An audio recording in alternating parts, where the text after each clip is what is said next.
Bonjour à chacun et bienvenue encore. Je suis ravi d'être avec vous aussi. Et j'aimerais commencer par vous poser une petite question. Je ne vois pas tout le monde très bien, mais on va essayer de faire avec quand même. Vous poser une petite question et faire un petit sondage. Et demander dans cette salle que lèvent la main ceux qui sont des vrais Bordelais. Est-ce qu'il y a parmi nous des vrais Bordelais, nés à Bordeaux? Super, on en a au moins un. Adèle, c'est vrai, il y a Adèle aussi, donc notre fille qui est juste en train de dormir. Et, 2, super, 3, je pense.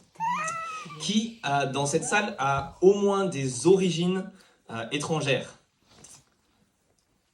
Je peux lever la main aussi. Quasi tout le monde, etc. On pourrait faire la même chose avec beaucoup d'autres questions liées à notre identité.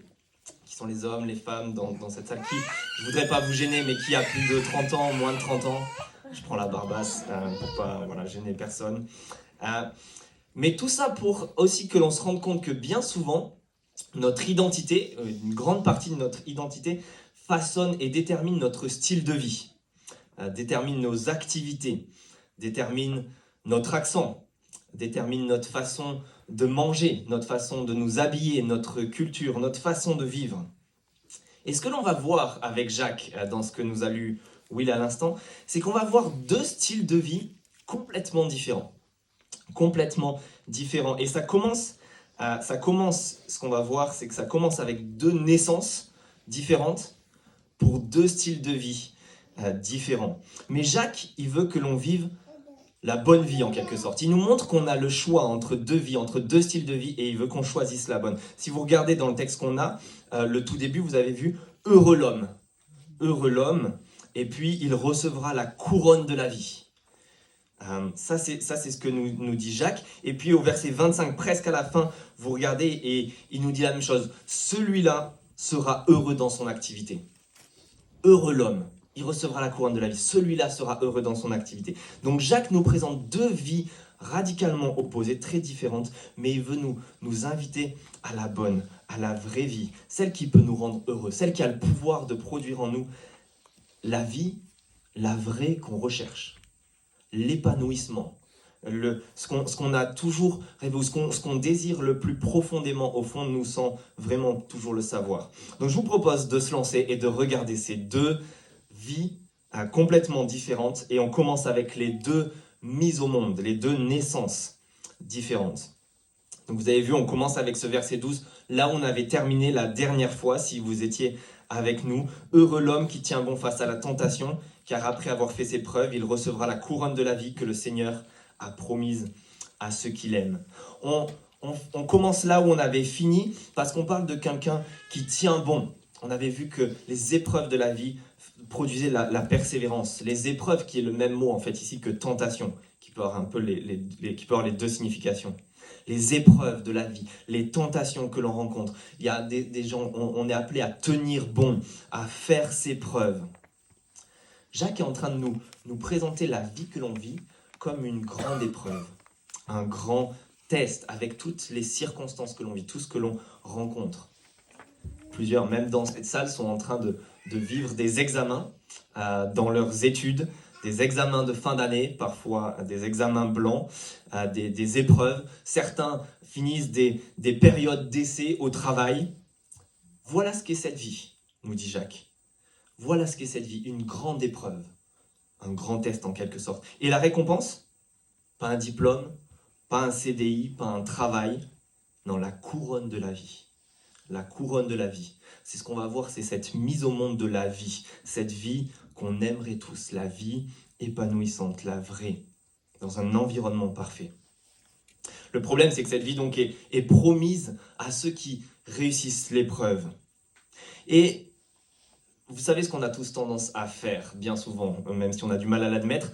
Quand on se plante, quand on se trompe, quand on rate une épreuve, un contrôle, un travail, un poste, qu'est-ce qu'on fait? On met l'échec sur le dos de quelqu'un ou de quelque chose d'autre.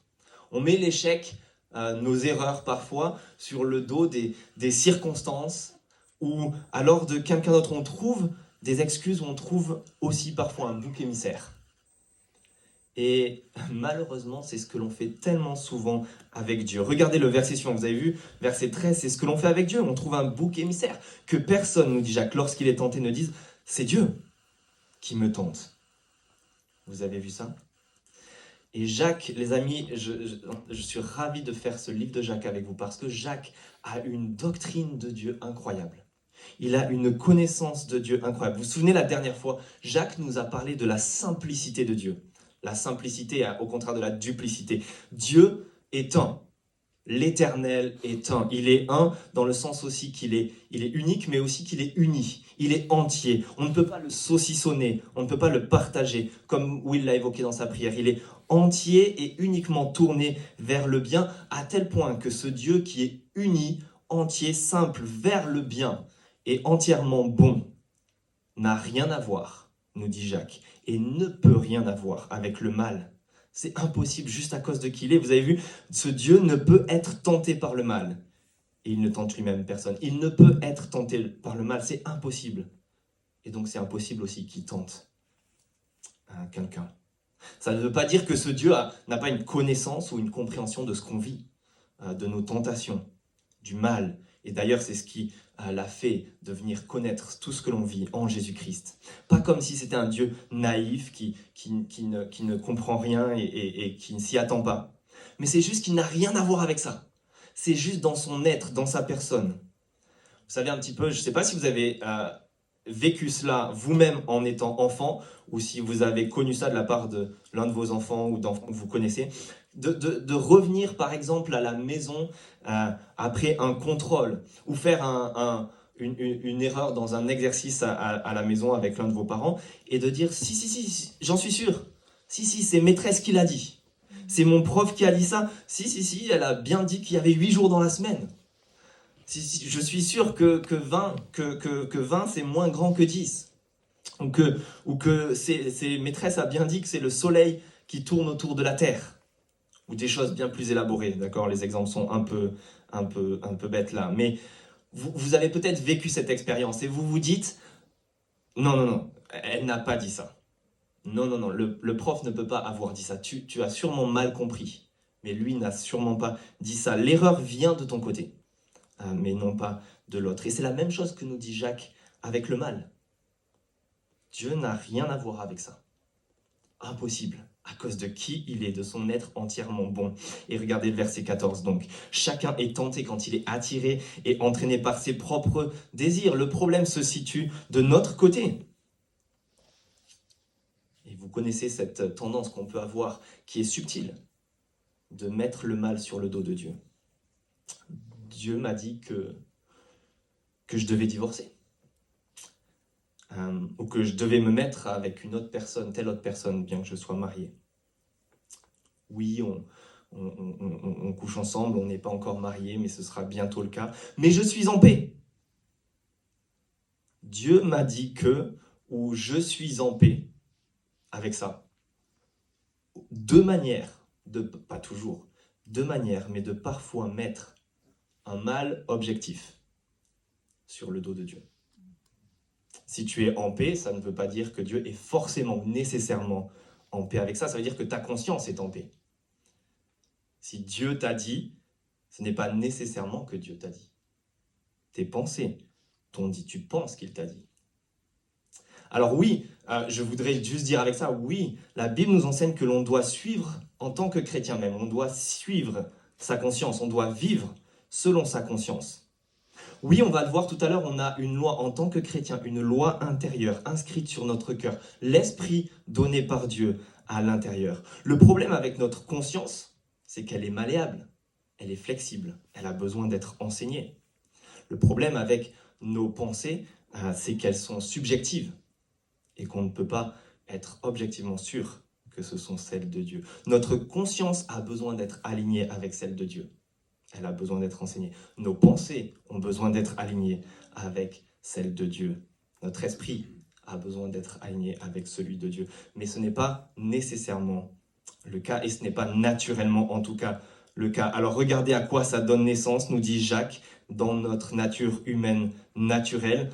verset 15, le désir, lorsqu'il est encouragé, ou littéralement lorsqu'il a conçu, lorsqu'il y a eu conception, il donne naissance au péché.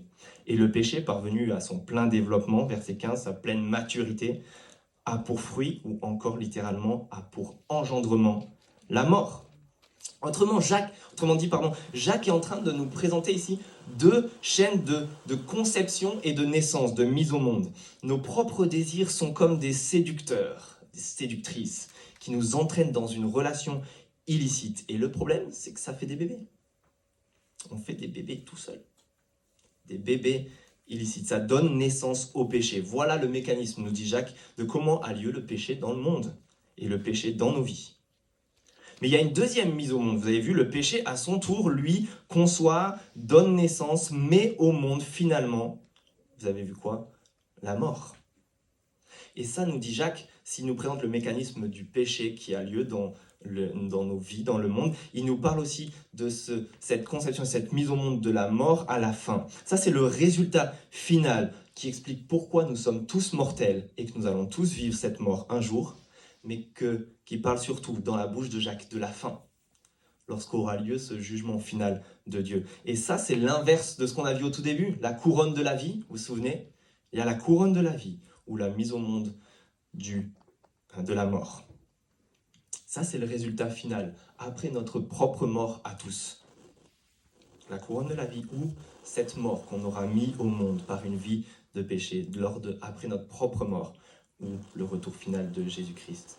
Alors, pardon de le dire, mais je me dois de le faire, parce que Jacques le fait. Et il y aura un jour où Dieu donnera cette promesse qu'il a promise à tant de monde, cette vie qu'il a promise, mais où les autres récolteront la mort pour toujours, de leur propre chef, de leur propre faute. C'est l'échec à l'examen final, la non-obtention de ce poste ou de ce diplôme. Il faut s'y attendre. On vit dans cette urgence et dans cette vie-là. Ce jour-là, pas de possibilité de rattrapage, pas de repêche aux examens, pas d'autres entretiens et de seconde chance, pas de possibilité pour reprendre l'image, de contraception, de pilule du lendemain, ou même de droit à l'avortement. Ce sera trop tard. La mort aura été mise au monde. Pas de retour en arrière possible. Heureusement, les amis, Jacques ne s'arrête pas là. Il présente le mécanisme, mais regardez, il y a une bonne nouvelle, une alternative. Et c'est ça que Jacques veut nous mettre devant les yeux pour qu'on choisisse le bon style de vie. Dans la vie présente, on doit entendre que s'il y a la mise au monde de la mort, d'un côté, du péché et de la mort, il y a aussi la mise au monde de la vie. La mise au monde de la mort provient de nous et la mise au monde de la vie provient de Dieu. Regardez les versets 16 et 18 qui suivent. Ne vous y trompez pas, mes frères et sœurs bien-aimés. Tout bienfait et tout don parfait viennent d'en haut. Ils descendent du Père des Lumières, en qui il n'y a ni changement, ni l'ombre d'une variation. Conformément à sa volonté, il nous a donné la vie par la parole de vérité, afin que nous soyons, en quelque sorte, les premières de ces créatures. Et je ne sais pas si je vais vous profiter de ça, mais regardez ces deux versets-là, essayez de voir tous les contrastes avec ce que l'on a vu avant. Je vais les relever avec vous. Je ne sais pas si vous voyez ces contrastes. Le mal, on avait parlé du mal, vous vous souvenez? Dieu n'est pas tenté par le mal, etc. Donc on a vu le mal, et ici, tout bienfait et tout don parfait. On avait vu quelque chose qui vient de nous, on est entraîné, attiré par nos propres désirs. Et ici, ça vient du Père des Lumières. Le mal qui a l'air de monter d'en bas. Vous vous souvenez, il monte du tréfonds de notre cœur. Ils viennent d'en bas de nos propres désirs-là. Mais ici, tout bienfait et tout don parfait viennent d'en haut. Vous avez lu ça, ils descendent du Père des Lumières. On a parlé de nos propres désirs et ici de quelque chose qui est donné de la part de Dieu, d'un don parfait. On a un contraste entre ce mal qui vient d'en bas, qui vient de nous, qui est inné, et le bon, le bien, le beau, la perfection qui vient d'en haut, qui descend de Dieu et qui est donné. Mais ce n'est pas tout. Regardez les autres contrastes. Et si vous vous souvenez de l'autre fois, on avait vu que l'homme, et l'homme partagé en particulier, est comme il vit comme les flots de la mer agités, de tous côtés, instables. Et ici, vous avez vu, on décrit Dieu comme celui en qui il n'y a ni changement, ni l'ombre d'une variation. Si vous regardez ces deux versets, il y a même un contraste interne. Ce Dieu est appelé le Père des Lumières, et on dit qu'il n'y a pas l'ombre d'une variation. On fait référence à Dieu comme créateur des astres et de la lumière, et on fait référence aussi à l'ombre qui est projetée par la création, l'ombre qui est projetée par nous, par n'importe quelle créature, ou même peut-être que Jacques a en tête la lune, qui n'est pas toujours pleine, avec l'ombre de la terre projetée, qui est partagée, la lune qui est partagée en croissant.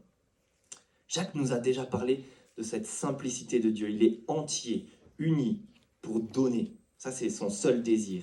Ici, Jacques rajoute son immuabilité. Ce Dieu ne change pas. Il est ferme. Il n'est pas comme une ombre, etc. Il est plein de lumière, mais il ne change pas. Ça rajoute à sa perfection et à sa bonté. Ce Dieu est non seulement entièrement, de façon non partagée, il est entièrement bon, entièrement parfait, mais surtout ça ne changera jamais, nous dit Jacques. Ça ne pourra pas varier, il le restera. Il restera entièrement bon, entièrement parfait, entièrement en lumière. C'est ce qu'il est. C'est ce qu'il est, c'est sa nature. Et donc il donne des choses bonnes et parfaites aussi. Voilà pourquoi il donne ces dons parfaits et cette vie-là. Voilà pourquoi nous devons, verset 16, comme nous dit Jacques, ne pas nous y tromper. Ne vous y trompez pas. Et on continue. Jacques continue avec ses contrastes. Regardez le verset 18. Nous, on peut se tromper, mettre le mal, vous vous souvenez, sur le dos de Dieu. On a le mensonge, l'erreur qui est innée, des désirs qui sont même trompeurs. Lui, quant à lui, nous donne la vie par la parole de la vérité. On a des désirs trompeurs, lui, c'est une parole de vérité. Nous, on a nos propres désirs, lui, c'est conformément à sa volonté. Nous, on met au monde la mort, lui nous a donné la vie. Je ne sais pas si vous voyez à quel point ce qu'est en train de dépeindre Jacques là, ici, c'est magnifique. À cause de qui Dieu est. Dans cette création qui est déchue, qui est détruite, qui est mourante, on le connaît en regardant juste comment fonctionne notre création, qui est pleine de mensonges, qui est pleine de mal, qui est pleine de péchés, de mort juste. Dieu, à cause de son être et de sa personne, entièrement bon et parfait, plein de lumière, simple, entier, immuable, inchangeable. Lui, il est en train de mettre au monde une nouvelle création qui est bonne et qui est parfaite. Il donne la vie. Vous savez, l'autre fois, on a vu des flots agités de la mer que sont les hommes partagés. On a vu le riche qui est comparé à une herbe qui est en train de passer, qui est en train de faner. Ici, ce Père est le Père des lumières de la création.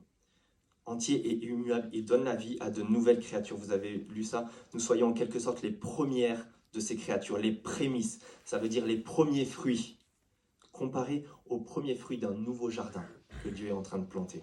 Il reprend une nouvelle création, il recommence au début, un nouveau jardin. Cette description que nous fait Jacques, bien sûr, les amis, ça c'est l'évangile de Jésus-Christ. C'est ce Dieu parfaitement bon, qui descend d'en haut, qui assume notre nature humaine et ses conséquences, qui prend sur son dos à lui le mal, qui le met à mort en le clouant sur une croix, en prenant le péché humain, en assumant la mort humaine pour pouvoir donner la vie. La vie bonne et parfaite que Dieu veut donner à des nouvelles créatures, pour pouvoir donner cette vie gratuitement. Ça, c'est l'offre qui est juste gratuite, que Jacques nous présente, du Dieu de la Bible, de ce Dieu parfait et de ce Dieu bon. La vie en Jésus-Christ, c'est cadeau. Alors voici les deux mises au monde, celle qui vient de notre côté et celle qui vient de Dieu, qui vient d'en haut. Et c'est tellement beau et tellement radicalement différent que Jacques nous dit ça doit mener à deux styles de vie complètement différents. On en vient, après ces deux mises au monde et ces deux naissances, à deux styles de vie. Maintenant, on va voir ces deux styles de vie.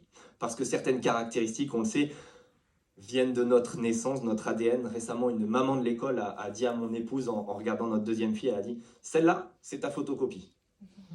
Vous connaissez ça, d'accord? Et certaines choses viennent de notre naissance. Pour cela que souvent des enfants abandonnés ou adoptés vont vouloir chercher parfois à connaître leurs racines, d'où ils viennent.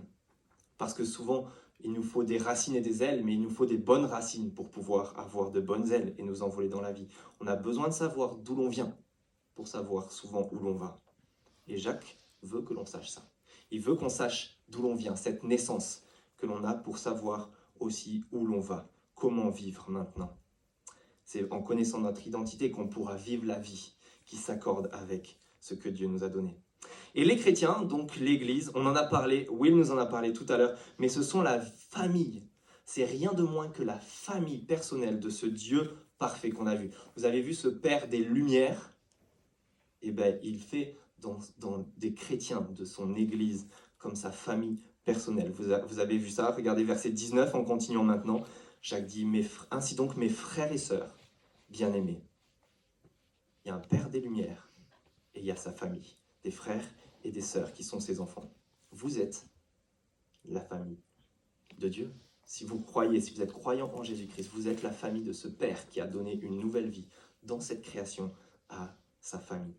Alors à quoi ressemble la vie de cette famille maintenant? Regardez la suite, on va lire les versets 19 et 21 d'un coup. Regardez avec moi.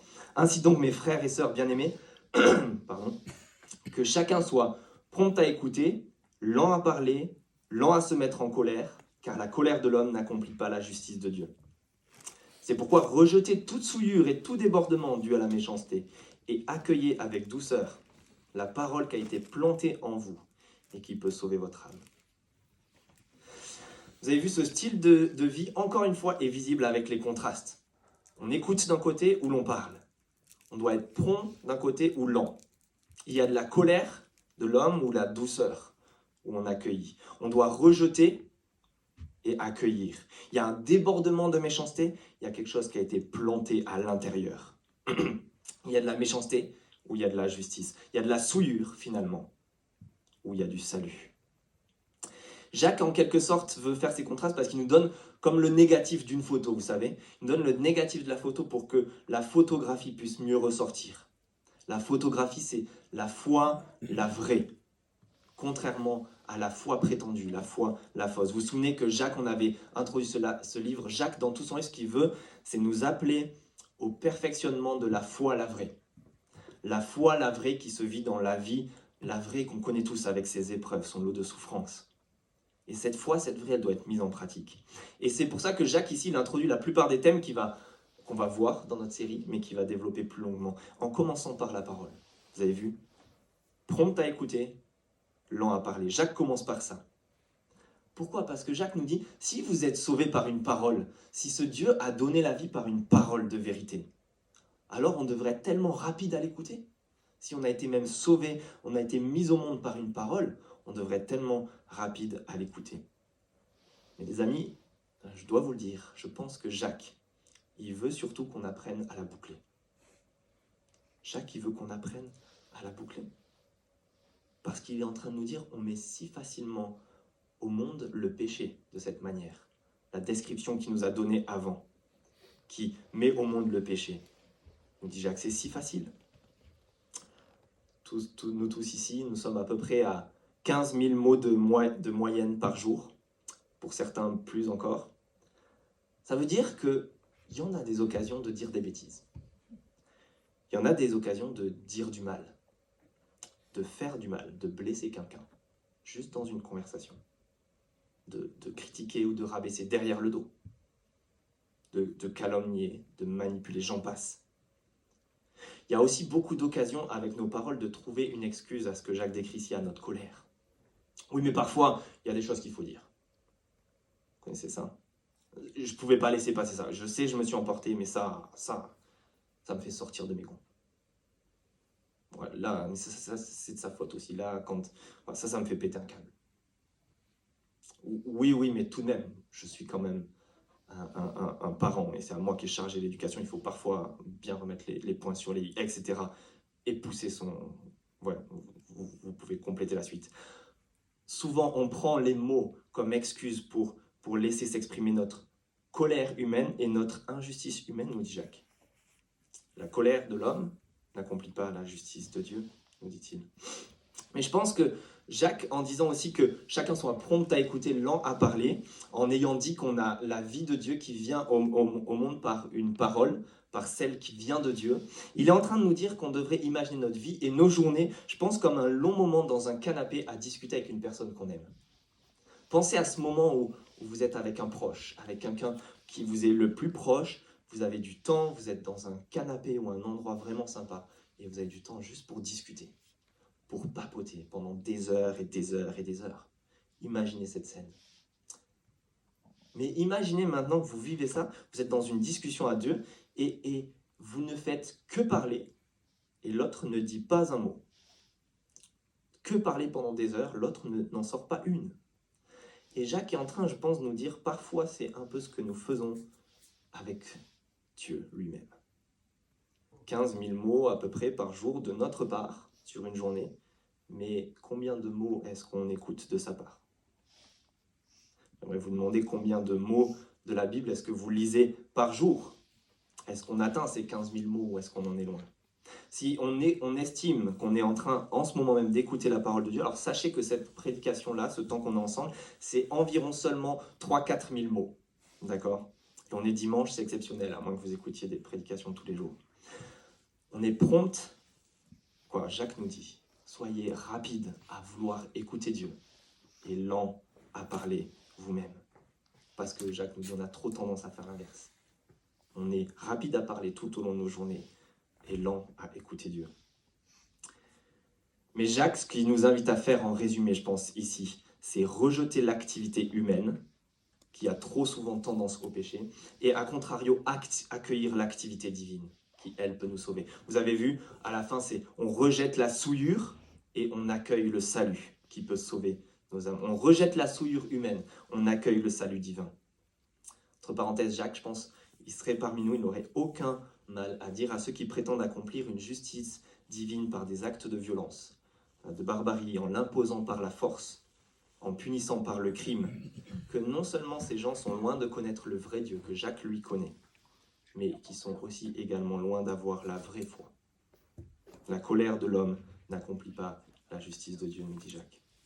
Ça vaut non seulement pour d'autres religions qui prétendent connaître Dieu, tout comme pour certains mouvements qu'il y a eu et qui pourrait y avoir même au nom de la nôtre, de notre religion.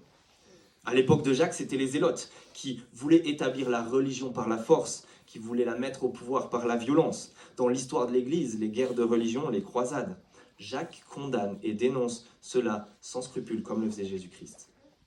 Ce n'est pas ainsi qu'on accomplit la justice de Dieu. Ce n'est pas la foi la vraie. La colère de l'homme n'accomplit pas la justice de Dieu. Alors comment on fait? C'est quoi ce style de vie? Il ressemble à quoi? Je ne sais pas si vous avez vu, moi j'ai entendu ça par d'autres, mais face à tous ces récents faits de violence qu'on a connus, qui ressortent dans les médias, face à cette évidence qui ressort de plus en plus de la colère de l'homme, de jeunes hommes tabassés à mort, de jeunes filles laissées dans le coma, de jeunes hommes plantés au couteau miroir d'eau, des histoires de Shemseddine, de Thomas, j'en passe tellement d'autres. La réponse, est-ce que vous avez vu ça, de notre Premier ministre? Entre autres, rendre obligatoire des cours d'empathie, une réponse pénale, d'accord, mais aussi la réponse qui serait la présence dans l'enceinte scolaire tout au long de la journée des élèves, ou alors de les mettre même en internat. Est-ce qu'une réelle solution viendra réellement de là, M. Attal? Est-ce que c'est suffisant d'avoir une réponse extérieure? Mais on ne peut pas lui en vouloir. On sait tout ce qu'on peut faire en tant qu'être humain. Mettre un cadre, apporter une réponse extérieure. Voire même, j'ai vu un contrat signé, faire signer un bout de papier pour s'engager à respecter la République. Est-ce qu'on pense que ça va changer réellement le fond du problème?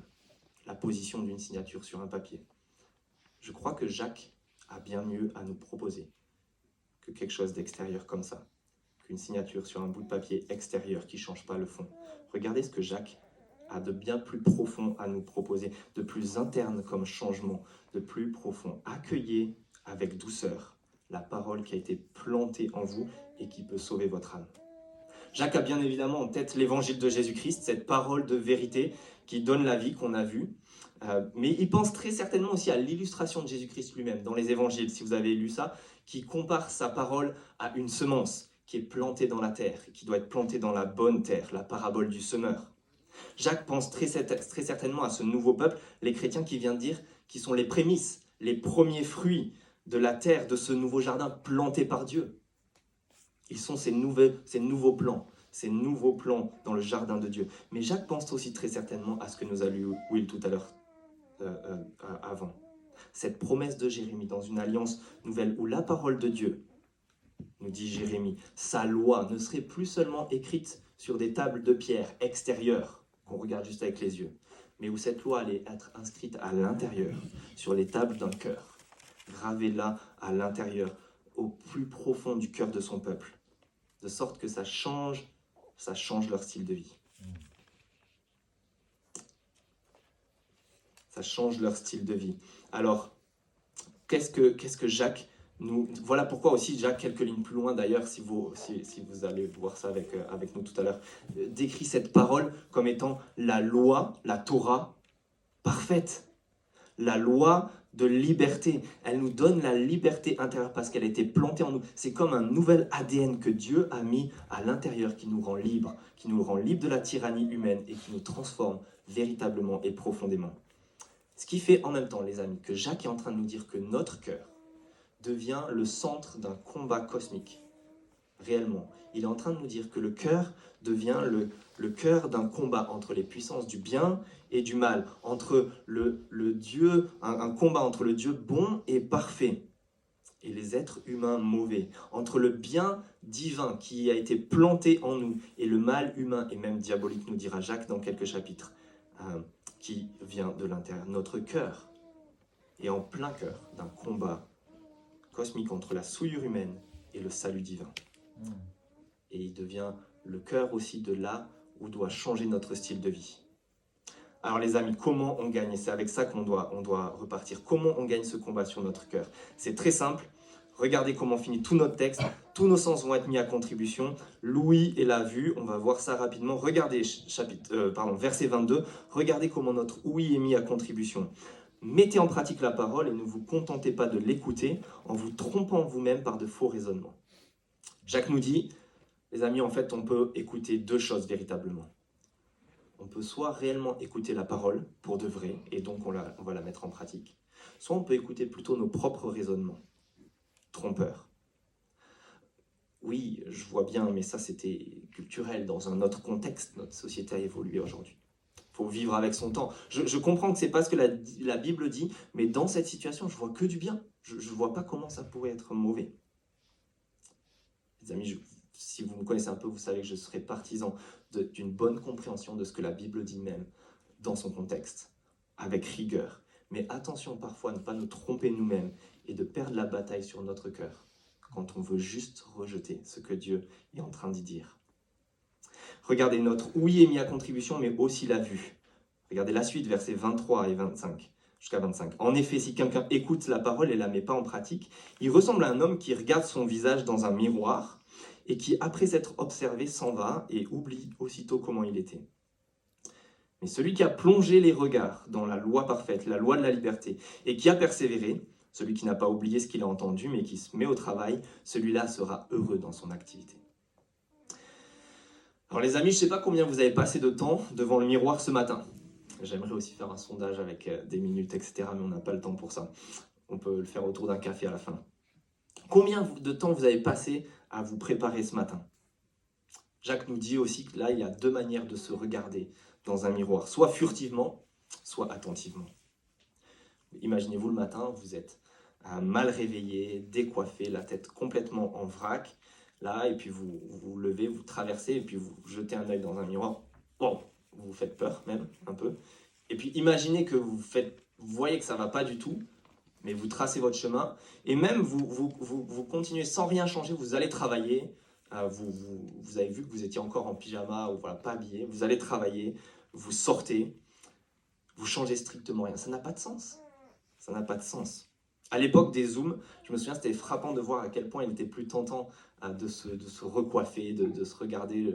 On voyait les autres qui nous parlaient, et puis on voyait qu'ils se remettaient, etc. Parce qu'on avait en permanence un miroir sur nous-mêmes. Imaginez que vous voyez une grosse tache sur votre visage de dentifrice que vous êtes débordé ou de maquillage qui a coulé. D'accord? Ça n'aurait pas de sens de ne pas changer ça, de ne pas se coiffer, de ne pas effacer, de ne pas nettoyer, se laver. Un miroir, c'est fait pour observer, mais c'est fait donc pour rectifier. Il y a même des miroirs double face. Je ne sais pas si vous avez ça, des miroirs normaux et des miroirs grossissants. Et comme ça, vous pouvez voir plus en détail en grossissant, pour enlever pour bien vous épiler les sourcils et pour enlever les points noirs de votre visage, pour raser les poils de barbe bien comme il faut, etc. En fait, c'est exactement la même chose dans notre observation de ce que Dieu est en train de nous dire. Soit on regarde superficiellement, et ça ne change strictement rien à notre vie. Soit on regarde attentivement, soit tu regardes et tu plonges tes regards, au point que ça vienne changer le fond du cœur. Que ça vienne changer au plus profond de ce que tu es et de ce que tu vis. Depuis les plus grosses tâches évidentes jusqu'aux petits points noirs récurrents et aux micro-détails. Encore une fois, les amis, il y a une opposition. Jacques fait une opposition entre non seulement les deux façons de regarder cette parole, attentivement ou non, au point que ça change notre cœur, mais il y a aussi cette opposition que fait Jacques entre l'observation du visage humain et du visage divin. Il y a l'homme, vous avez vu, qui se regarde dans un miroir d'un côté et celui qui plonge ses regards dans la loi parfaite. Et cette expression, ça nous rappelle ce que Jacques a dit juste avant. Tout don parfait qui descend d'en haut du Père des Lumières. La loi parfaite est comme un reflet du Dieu parfait. C'est un don parfait de ce Dieu parfait. C'est comme un reflet de qui est ce Dieu. C'est comme une fenêtre ouverte sur son âme. Parce que la loi, Jacques nous dira la semaine prochaine, si vous revenez, que la loi c'est comme un tout, c'est une unité, parce que c'est ce que Jacques nous a dit que Dieu est. Il est un, il est uni. Et donc cette loi parfaite est un reflet de qui est Dieu, de sa perfection, de son âme, de ce qu'il est, de ses pensées à lui. Et donc la question est simple. Combien de temps est-ce qu'on passe à l'admirer ? En comparaison avec le temps qu'on passe à s'admirer soi-même. Parce que je vais rien vous apprendre, les amis, mais on est en train de s'admirer toute la journée.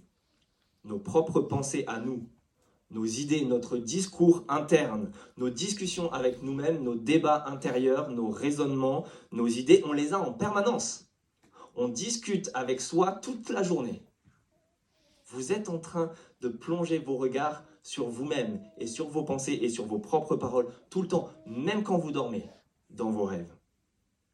Vous les admirez ou pas, je n'en sais rien, mais en tout cas, vous les écoutez.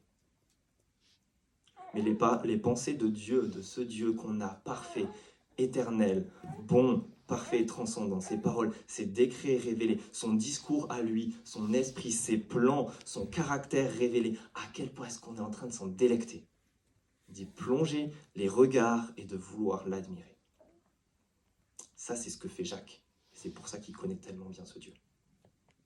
Alors les amis, si on fait ça, on arrive à une vraie foi, à ce résultat de la vraie foi que Jacques veut nous amener à vivre. La foi, la vraie, dans la vie la vraie, à contrario d'une foi prétendue. Regardez ces deux derniers versets avec lesquels notre texte termine. Si quelqu'un croit être religieux alors qu'il ne tient pas sa langue en bride, mais trompe son propre cœur, alors sa religion est sans valeur, vaine. La religion pure et sans tache devant Dieu, notre Père, consiste à s'occuper des orphelins et des veuves dans leur détresse et à ne pas se laisser souiller par le monde. Les amis, la foi, la vraie, nous dit Jacques en résumé, ça consiste en une préoccupation sociale et en une pureté morale. Une préoccupation sociale, parce que quand vous avez eu le cœur transformé au plus profond de votre être par le Dieu de la Bible, qui est appelé le défenseur de la veuve et de l'orphelin, dans le psaume 68, verset 6, vous avez un cœur qui commence à ressembler au sien. Sa cause devient la vôtre, ses préoccupations deviennent les vôtres. Et dans le contexte de Jacques, ça fait énormément de sens. Pourquoi ? Vous vous souvenez, dans Jacques, on a vu qu'on était dans la vie, la vraie. En fait, c'est le contexte d'une grande famine qui était survenue. Vous pouvez lire ça en Acte 11. Une grande famine qui était survenue dans toute la région. Difficile, mais qui était encore plus difficile pour ce peuple de Dieu, pour les chrétiens. Vous lisez en Acte 8, parce que suite à la persécution d'Étienne, qui a été mise à mort, tous les chrétiens ont été dispersés dans toute la région. Perdu leur maison, perdu leur endroit de vie, ils doivent voyager, ils ont perdu leur boulot et ils deviennent, on le verra dans Jacques, exploités souvent par les riches propriétaires pour pouvoir survivre, pour supporter beaucoup d'injustices. Pensez à la veuve et à l'orphelin dans ce contexte. Les plus faibles de l'Église, nous dit Jacques, qui ont dû partir, qui sont dispersés, qui sont loin de chez eux et qui sont sans ressources. La vie devait être juste horrible pour ces gens-là. Alors oui, le but est de devenir comme ce Dieu qui prend soin des plus faibles de son peuple, particulièrement de notre entourage, de son peuple à lui, et plus largement aussi quand cela est possible. Juste penser à cela m'a fait penser à beaucoup dans cette église qui ont été des exemples dans ce domaine. D'être prêt à accueillir, à se réveiller en pleine nuit pour aider quelqu'un, à donner sans compter, à emmener, à transporter, à financer. En somme, ressembler à ce Père parfait. Mais cette préoccupation sociale s'accompagne de la pureté morale. Vous avez vu la religion pure et sans tache, qui ne se laisse pas souiller par le monde. Les amis, juste contempler ce Père parfait doit nous amener à adopter son système de pensée. Ça veut dire aussi ne pas se laisser embarquer, entraîner dans toutes sortes d'idées, et bien souvent même rejeter tout plein d'idées qui sont éloignées de qui il est, de sa beauté, de sa bonté, de sa perfection, même quand elles sont matraquées dans toutes les sphères de notre société. Même les plus fortes. Les amis, nous devons réformer notre idéologie en contemplant celle de Dieu. Alors les amis, juste pour finir, Jacques nous dit que notre cœur est au cœur d'un combat. Et Jacques nous appelle à mettre en pratique la foi, la vraie. Et bien souvent, notre naissance détermine notre vie dans ce monde. On a besoin de savoir d'où l'on vient pour savoir où l'on va. Et Jacques nous invite à contempler cela. Notre mise au monde d'en haut, du Père parfait, bon et beau, plein de bonté, pour conformer aussi notre style de vie, pour mettre en pratique. On doit considérer la parole de la vérité plantée en nous, qui nous donne la vie, pour pouvoir l'écouter et la mettre en pratique, et un jour recevoir enfin cette couronne de vie. Je vous invite à prier.